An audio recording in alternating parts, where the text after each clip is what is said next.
de los elementos de la cena del Señor y extiende su mano para recibir el pan y extiende su mano para recibir la copa, pensando que es más digno quizás que el que tiene al lado, pensando quizás que es más digno de que aquel que no pudo venir porque no se encontraba en capacidad, porque es la doctrina que le han enseñado.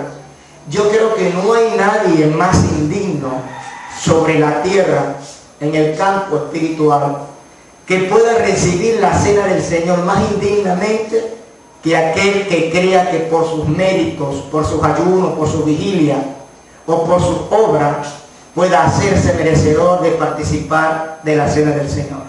Yo creo que la condición y el requisito es golpear su pecho, reconocer que no somos capaces, pero que en Cristo nos justificamos, porque Él es nuestra justificación y nuestra santificación. Por eso es que cuando muchas veces la cena se aproxima en muchas denominaciones, hay creyentes que no asisten porque le han metido en la cabeza que solamente los santos pueden participar de esto. Mi pregunta sería, ¿habrá alguno que pueda decirse que es santo por sus propios medios? ¿O será que la palabra dice que el único que nos santifica es Cristo? Bueno, interesantísimo. Pastor, ¿qué día debe hacerse la Santa Cena? ¿Cuántas veces debería hacerse la Santa Cena según su doctrina? Rectifico que la doctrina mía es la doctrina del Señor. La doctrina mía no es la doctrina mía. Como dijo Jesús, mi doctrina no es mía, sino que viene de arriba. Y nuestra doctrina de nuestras iglesias son la doctrina dejada y establecida por los amados hermanos apóstoles. Esta es la doctrina apostólica que nosotros tratamos de mantener. En cuanto al día, sí existen, como en otros aspectos, mucha discrepancia entre muchas denominaciones, ya que algunas de ellas las practican una vez al mes, otra trimestral, semestral, una vez al año, anualmente. Hay muchos puntos de vista sobre esto. Pero nosotros tenemos un registro en la Escritura donde dice en el libro de los Hechos, capítulo 20, versículo 7, que el primer día de la semana los discípulos se reunían a partir el pan. Nosotros practicamos la cena del Señor cada domingo, precisamente por su esencia, porque la cena del Señor consiste en conmemorar, en recordar su muerte. Aunque la muerte del Señor está presente en nuestros corazones, si nosotros la celebramos cada domingo, el creyente refresca más su agradecimiento hacia Dios, porque cada vez que yo levanto el pan y la copa en la congregación de los santos para hacer partícipe a mis hermanos del cuerpo y la sangre de Cristo, le estoy diciendo a mis hermanos, celebremos con triunfo, alegría y gozo que este sacrificio nos ha hecho libres de la maldición y que nosotros hoy somos libres. Porque Cristo tuvo que ser levantado como la serpiente de bronce fue levantada en el desierto, para que todo aquel que levante su mirada y reconozca y cree en ese sacrificio no se pierda, mas tenga vida eterna. El hecho de que algunas denominaciones e iglesias practiquen la cena en diferentes días que nosotros, ellos tienen su fundamento bíblico también, donde dice que cada vez que lo haga, hágalo en memoria del Señor.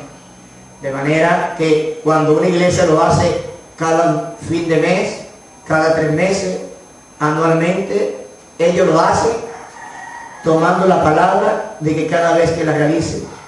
Pero nosotros tenemos un fundamento apostólico donde está escrito explícitamente que la iglesia primitiva practicaba la cena todos los primeros domingos de la semana, igualmente que la ofrenda era llevada cada primer día de la semana. ¿Cuál sería la corrección o consejo de parte del pastor Nelson Hernández a todas las iglesias? ¿Cuál sería ese consejo o información adicional que usted desearía poder formular a través de este video en cuanto a la Santa Cena o Cena del Señor? ¿Alguna corrección, algún consejo? Primero que nada, el consejo más hermoso y más glorioso lo tiene cada ministro en sus manos, porque cada consejo está en la palabra escrita, la palabra profética del Señor. En los 66 libros que nosotros manejamos en nuestra versión de Reina Valera, ahí están los consejos del Dios Todopoderoso. Particularmente en cuanto a la cena del Señor, es necesario que cada ministro examine sus doctrinas en cuanto a esto, porque todo debe de ser sometido a la prueba de la palabra. Si la palabra no me enseña algo, yo no puedo practicarlo porque sea una tradición, quizás porque sea una cultura, quizás porque sea una manera de que a través de los tiempos se ha venido realizando. Nosotros hemos sido llamados a predicar una verdad, y el apóstol Pablo explica diciendo que él estaba enseñando lo que él había recibido. Un pastor no puede dar una doctrina que haya recibido de otro punto de vista, de alguna otra fuente. Como el apóstol Pablo lo recibió, él también lo enseña. Yo, como ministro del Señor, como pastor apostólico que soy, yo enseño lo que el apóstol Pablo me enseñó y lo que la Biblia le enseña, me enseña, y lo que el Señor le enseñó a Pablo y lo que el Señor me enseña a mí. El privar a un creyente de una comunión como es el cuerpo y la sangre de Cristo, porque el creyente se haya hecho en la memoria, su conciencia, de que no está capacitado ni apto, entonces nunca podrá hacerlo, porque nunca podrá estar santificado en sus propios méritos. Por eso es necesario que confesemos nuestros pecados, porque Él es fiel y verdadero para perdonarnos de nuestra maldad. Si alguien dice que no tiene pecado, hace mentiroso a Dios y se engaña a sí mismo. Estos requisitos establecidos en la 1 Corintios 11, del 27 al 31, se refieren a los creyentes que están en comunión, porque ciertamente dice la Escritura que con el fornicario ni siquiera comáis, de manera que podemos entender de que cuando el apóstol Pablo dice que se examine cada uno, está hablando de los creyentes que están en comunión, que están asiduos a la iglesia, que están permanentemente allí, y que deben de considerar que su única acción para tomar la cena debe de venir de la santidad que proviene de Cristo y no de sus propios méritos ni de sus propias obras.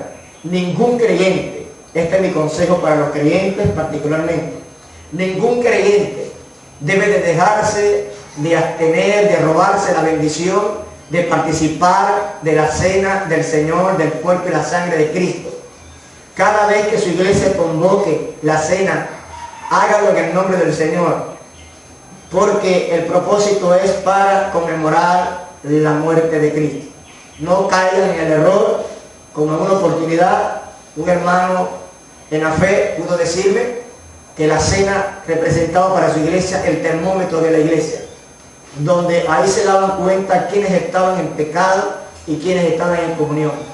Esa es la blasfemia más grande que yo he escuchado, porque la cena del Señor es para conmemorar la muerte, celebrar con júbilo, celebrar con alegría y muchas veces con lágrimas en nuestros ojos de sentir la unción, la presencia del Señor, cuando sabemos discernir desde lo más profundo de nuestra alma que esa porción de pan que tenemos y esa porción de jugo de uva que tenemos representan en esencia viva el cuerpo y la sangre de aquel que entregó su vida por ti y por mí. Motívese a conmemorar con júbilo y con alegría cada vez que se convoque cena en su congregación. Celébrela con júbilo y con alegría, que el único santo es Cristo. Si usted conoce sobre la tierra alguna persona que sea santa, santa, santa, en las pantallas del televisor están los números telefónicos, me puede llamar para yo conocerla personalmente. Porque el único santo, santo, 3 veces santo, infinitamente santo, es Cristo Jesús. Y nos dejó el perdón para que nosotros seamos santificados, en esa humillación de pedir perdón por nuestras ofensas. Muchísimas gracias, Pastor Nelson Hernández, y amigos y amigas, estén en sintonía pendientes del próximo video material que les suministraremos a través de este importante medio. Muchísimas gracias.